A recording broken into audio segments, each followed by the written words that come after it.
Hey guys, Scott with Football Scoop here. So we're gonna do a little viewer mailbag today. I've owned Football Scoop for the last 6, almost 7 years. Really been doing the Twitter feed for about the last 3 years, and really do enjoy the Twitter feed because it gives me a lot of ability to interact with viewers and coaches on there. A lot of it's direct messages, and those sometimes get pretty funny. But today we opened it up to viewer mailbag. I got some great questions out there publicly. Got some pretty funny ones via direct message. But let's address the ones that we can address very publicly. So the first question really was, how many FBS jobs are going to open this year? You know, we only had 20 last year, which I guess people generally refer to as a slow year. It's still, 15, 18% of the population. That's actually kind of a fair amount of churn. The year before that, there were 31 openings going back, 28, 24, 23 years past. So everybody thinks, you're going to be in those 20s naturally. Honestly, I only see about 15 that are going to open this year. You do have the potential domino effect. For example, last year, Steve Sarkisian gets hired at USC. Chris Peterson goes to Washington. It opens up Boise. Brian Harsin goes there, opens up Arkansas State. And Blake Anderson goes there. So you have that domino potential that could fall out from any of these. But really, I only see about 15 that'll open without some sort of domino impact like that. The other thing that could happen is the NFL could come calling. There's some names that I could see going to the NFL. I think Brian Kelly's next stop when he leaves Notre Dame won't be to Florida, as some people are talking about. I really think Brian Kelly goes to the league at some point, and I think that could be in the near future. I think Bob Stoops' next step away from Oklahoma will be to the NFL. I think he will do that at some point. I don't know if that's real soon or not. It's going to take the right fit, but I think that's where Bob goes when he eventually leaves Oklahoma. The other name that I think could very well wind up in the NFL is Bo Pelini. I think Bo is a really good football coach. So I think Will Muschamp's a really good football coach. Both excelled as defensive coordinators. And those guys got to figure out long-term where they want to be. Bo Pelini could be a wonderful defensive coordinator in the NFL. And, Bo's, he's never quite gotten fully over the hurdle at Nebraska. Really high expectations there. So we'll see. But Bo Pelini's a guy who could wind up in the NFL, I think, for sure. All right, so the next question was, let's address the 5 major FBS openings that are out there right now.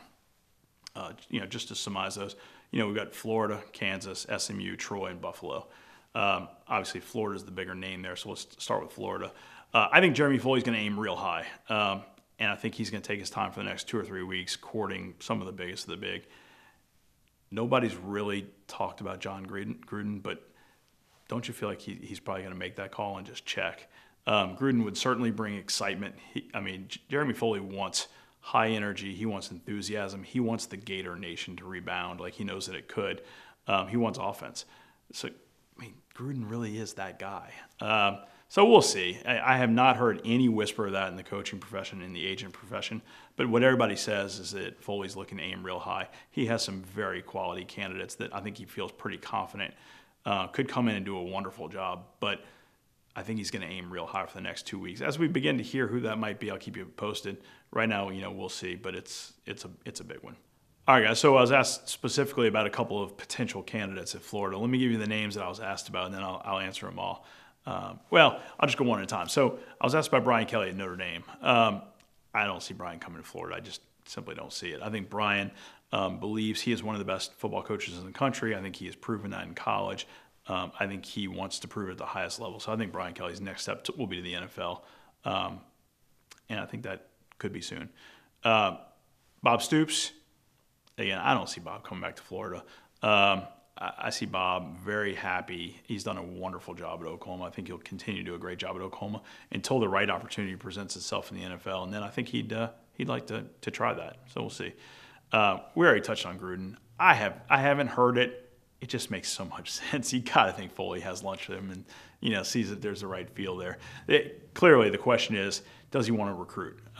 If he doesn't want to recruit, then it's not going to work in college at all. If he's willing to get out there and recruit, and I think John certainly has the personality. It's a pretty entertaining idea, I got to say. It would fill the seats and have all the buzz talking about Florida immediately.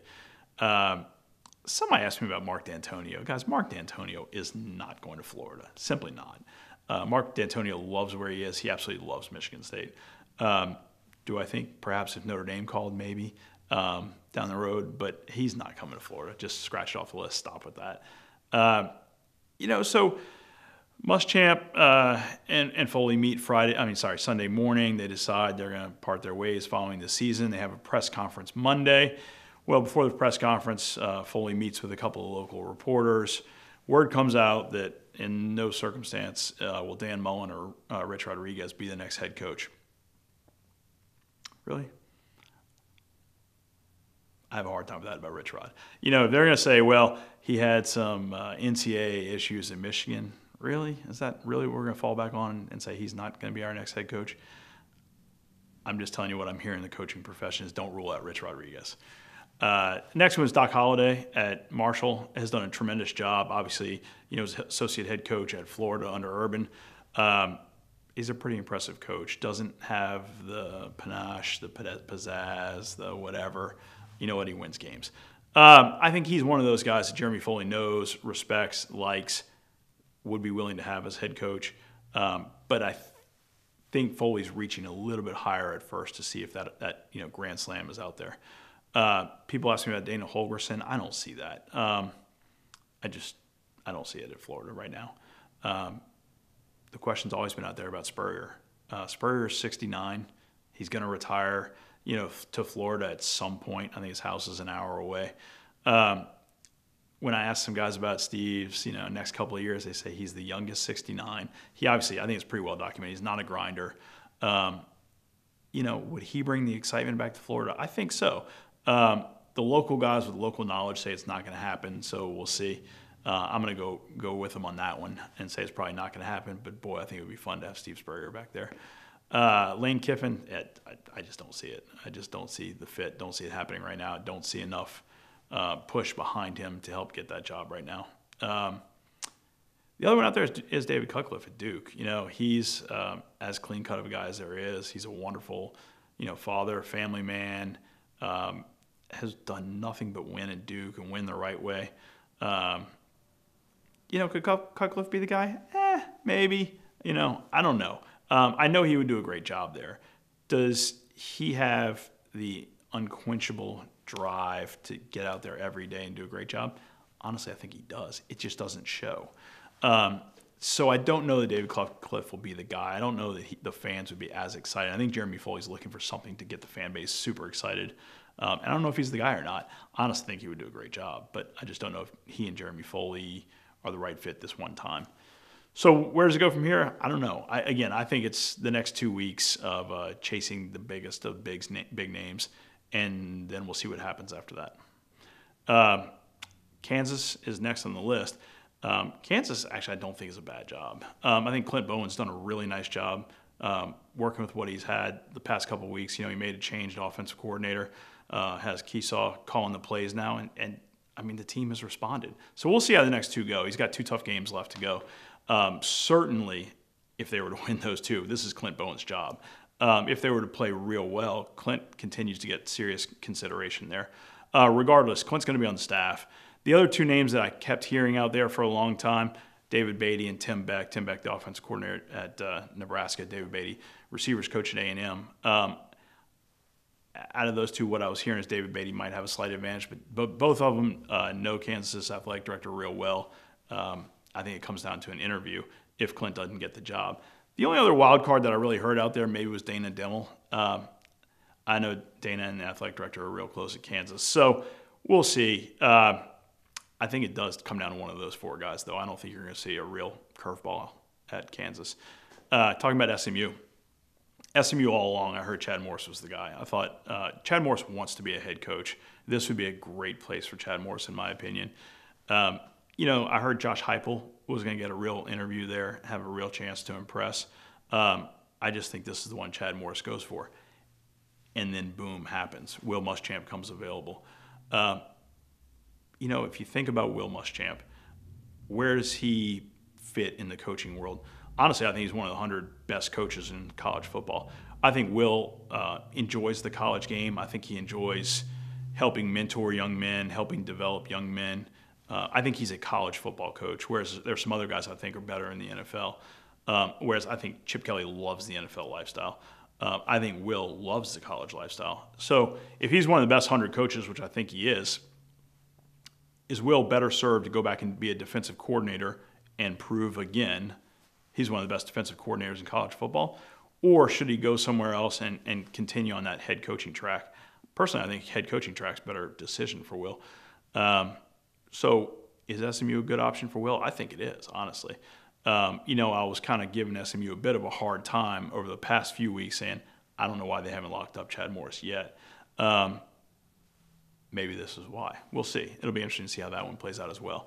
Down at Troy, when Larry Blakeney first announced that he was going to retire at the end of the year, we looked at it and we said, do you go after the young, great recruiter, up-and-comer coach who's going to prove himself at Troy, or do you go after a very established guy who has ties to Troy, who would love to be at Troy the rest of his life and win there for the next 10, 15 years, someone who's proven he can win on the field? And we mentioned Steve Campbell at the time, the old Mississippi Gulf Coast head coach, who played at Troy and they won a national championship at Troy, who's now at Central Arkansas. It sounds like that search really has focused the other way. It's really looked at the up-and-coming hot name will help Troy get everything built, get the facilities built, which really I've seen the plans. The plans look fantastic. The names we hear at Troy recently, Frank Wilson at LSU, running backs coach, recruiting coordinator, associate head coach. I mean, Frank he's Les's right-hand guy, the guy Les couldn't do without. Would be a big blow to LSU. Would be a great chance for Frank to step up as a first-time FBS head coach.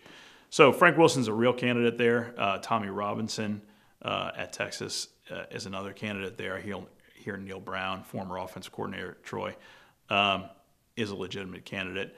We'll see how it plays out. I've heard a couple other names. There's no shortage of interest. And I know Hartwell, the athletic director, has reached out to some what you might say bigger names. And maybe it's not the perfect fit for some of those guys just yet, but there's a lot of interest in this thing. I'm completely confident Troy's going to get a very good head coach. So that's going to work out well for those guys. Buffalo, I spoke to Danny White probably 2 or 3 weeks ago about what he's looking for. And what he told me, Danny White's the athletic director of Buffalo, what he told me is he's looking for a great leader. He wants someone who will come in, be a great face for the program, face for the university. He will be proud, Danny will be proud to say, this is my choice to run this program, lead these kids, and develop them into future athletes. Danny really sees a big future for the State University of New York, as he puts it. So Buffalo's going to get a good leader. There's a couple of names, in the coaching circles that you hear are pretty interested in the job. Joe Moorhead has done a great job at Fordham. Rob Ambrose at Towson. Both of them are very logical. I think Danny, I'd be pretty surprised if Danny didn't meet with those guys. I think Danny's also gone out there and shaking the trees a little bit. Danny has a lot of contacts. He knows some really impressive football coaches. So he's going to get going, I think. I'd be surprised if they didn't. So that's a quick rundown on 5 open jobs. There are, I'd say, at least 10 more that are going to open. The one that everybody keeps asking about is Michigan. I don't think anything's changed at Michigan. I think Michigan's looking for an athletic director first. I do believe, even though perhaps the president hasn't said that they're on an expedited timeline, I think if they were able to hire someone in the next few weeks, they would love to do that. I do think that it's not a Michigan man they're looking for. They're looking for the best possible athletic director, an experienced athletic director, someone who has run a significant athletics department. Nationwide, I've heard it, I've said it, I continue to hear it. Joe Castiglione at Oklahoma seems like someone who would be interested if offered, was interested in the past. If he's offered, I think he takes the job. I think it's the next step in his career. So we'll see how that goes. But I think that happens first. While the interim athletic director has the authority to make decisions on the future of the football program, I think he would prefer to hire the permanent guy and let him make that decision rather than handcuff him and handcuff a potential new coach if they decide to make a change there. As far as who could be the next head coach if they decide to make a change after Brady Hoke, who knows, because I don't know who the athletic director is going to be. Again, I think what you're going to hear, the president is fairly new. He's going to hire an athletic director who is very new. I think they're looking for best person. Again, I don't think it's a Michigan man. Obviously, there are some Michigan men out there. But I think they're looking for best possible person to turn the program around a little bit. I don't think it'll be Les Miles. I think y'all should take that off the table. I don't think Les is leaving LSU anytime soon. Matter of fact, I don't think he'll ever leave LSU. I think he might hang it up at LSU at the end of the day, years down the road. All right, so next question I got was, give me an FBS coach, sitting FBS coach who you think is a hot name that nobody's talking about. I think Brian Polian at Nevada has done a great job. Brian's got the lineage, right? He's got some backing. He's got some juice, if you know what I'm saying. I could see Brian being inquired about at a number of places. I think he's very well regarded. He's done a nice job in his first couple of years there. In a tough situation. He didn't step into a very rich situation, if you know what I'm saying. And I think he's done a very nice job. Got two more quick questions for you guys from the viewers. So the first one was, what's the most viewed article on FootballScoop? And I didn't really know what they were talking about, but I presume they mean this week. We had an article, I forgot if it came out Sunday night, Monday morning. I think it was Monday morning. Durant High School coach in Oklahoma is informed he's going to be let go. He's been there a long time. He and his wife and kids are going to go in and pack it up. And his kids say, hey, Dad, why don't we do a little video about this, a little shake it off? Like, I'm down, but I'm not out. We love this community. So they did, Taylor Swift Shake It Off video. Video has been seen over 95,000 times on our website. I think I saw somewhere it had been seen like 130,000 times total. It's pretty powerful. It's a great video. It's a great reminder about keeping things in perspective, and also helps you, this is hard on families, but you gotta invest in your family and let your family know you're going to be okay. They're going to be okay. It's a good video. We'll put a link to that on the site. And the last one, so FCS season, for those that don't make the playoffs, ends this weekend. Some guys this morning were asking me about various FCS jobs, and I don't want to get into speculating about those, but I did stumble across what is perhaps the college football URL of the year today. I had never noticed this before, but I saw it today. Somebody asked me about Austin Peay. So I went to look at Austin Peay, how their season goes. I know they hadn't done real well. Last year they went 0-4. This year they have one win. It's been tough for Kirby Cannon to get that place going again. Their URL, though, is letsgop.com. Letsgop.com. Bravo. That's well played. Good job, Austin Peay.